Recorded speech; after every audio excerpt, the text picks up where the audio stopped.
Imagine that you go coming home from work, you look in the mailbox, and you find a letter telling you that there's going to be a proposed new housing development in your neighborhood. How do you react? Are you a little nervous? Do you wonder, what does this mean for my home, for my neighborhood? We have a housing crisis. We need more housing of every type, both for sale and rental, at all price points, everywhere in our region. So who should decide where the housing is built?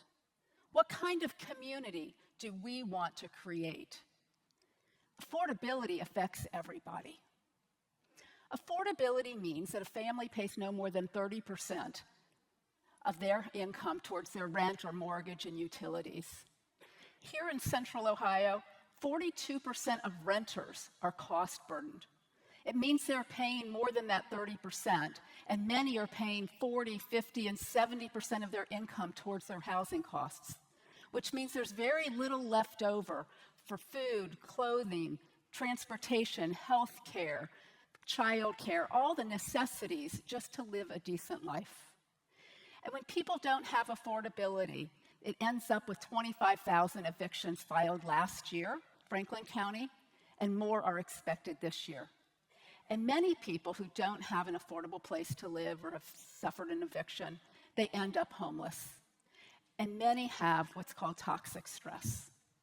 Toxic stress is when you have so much stress that your brain is just paralyzed, and it makes it very difficult to think, and it leads to, for many, serious mental health and physical health implications. Affordability is not just about how much you pay for your housing. It's not just about funds. It's about location and where you can live and how much you can afford. And location is all about safety. So I'm going to share a story with you. Jamaica and her son Jaden were living in a place that Jamaica could afford on her 2 part-time jobs. She was doing the best she could, and when she wasn't working, she and Jaden were inside playing games, reading, cooking, but all too often they were interrupted by gunfire. Jamaica, with her heart just pounding, would pull Jaden down to the floor, and they would wait until Jamaica felt it was safe to get up. And then they would need to resume what they were doing because this was their home. This is what she could afford. Jamaica was so proud of Jaden because by 5 years old, Jaden knew the difference between gunfire and fireworks. Can you imagine? Well, 2.5 years ago, Jamaica found Families Flourish. We're a nonprofit organization here in Central Ohio. She applied, she met the criteria, and she got into the program. That provided her with 3 years of rental support, and she found an apartment that was 1 zip code away, just 1. And as Jamaica says, it was totally different. Now there was no chaos. It was quiet. There were trees. Jaden, now 7 years old, could learn to ride a bike. They met their neighbors. They weren't afraid to open the door and meet them. And they began to have a sense of belonging. They could go to the grocery store and get fresh fruits and vegetables nearby. And Jamaica enrolled Jaden in the nearby school. They brought him up to grade level. And now Jaden is 10 years old. And Jaden just published a book. He's an author.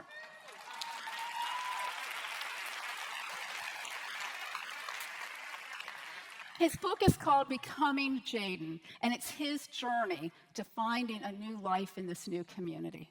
We're just so proud of him. Jamaica could write a book too. So her journey when she joined Families Flourish is she was paired with a life coach. Life coach is somebody that is an accountability partner, that is a trusted advisor, and together they would write goals for financial empowerment, education and career, health and well-being, and housing, mobility, and stability. Jamaica, with the help of her coach and the folks at Families Flourish, got a full-time job with benefits. She's back in school, she wants to graduate at some point, and she's been involved in all kinds of programs in her new community. And she set for herself a big goal. One day, she's going to own a home so that she and Jaden have their own place, because she knows that home ownership is a pathway to economic mobility for women.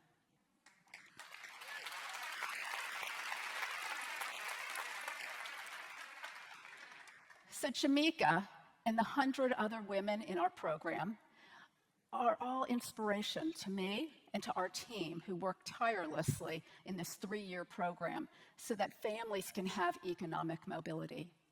And it starts with addressing the toxic stress that people have based on where they're living.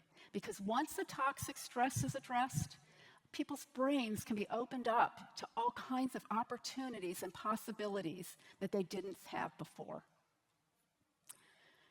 There are many, many Jamaicas in our community. And Jamaica's here with us. Jamaica, we're just so wonderful to have you.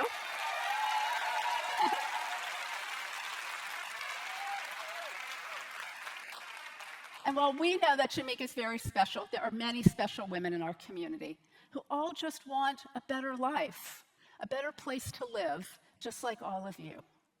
And so if you ever come home and find that letter in your mailbox, or learn about a new housing development in your community, we want you to think of the Jamaicas and the Jadens and welcome them into your community. And don't just support this new housing, but advocate for us. Because when more people have access to affordability, to location, and to safety, we all benefit. And we use housing in this way as a means to economic mobility and building wealth. Thank you very much.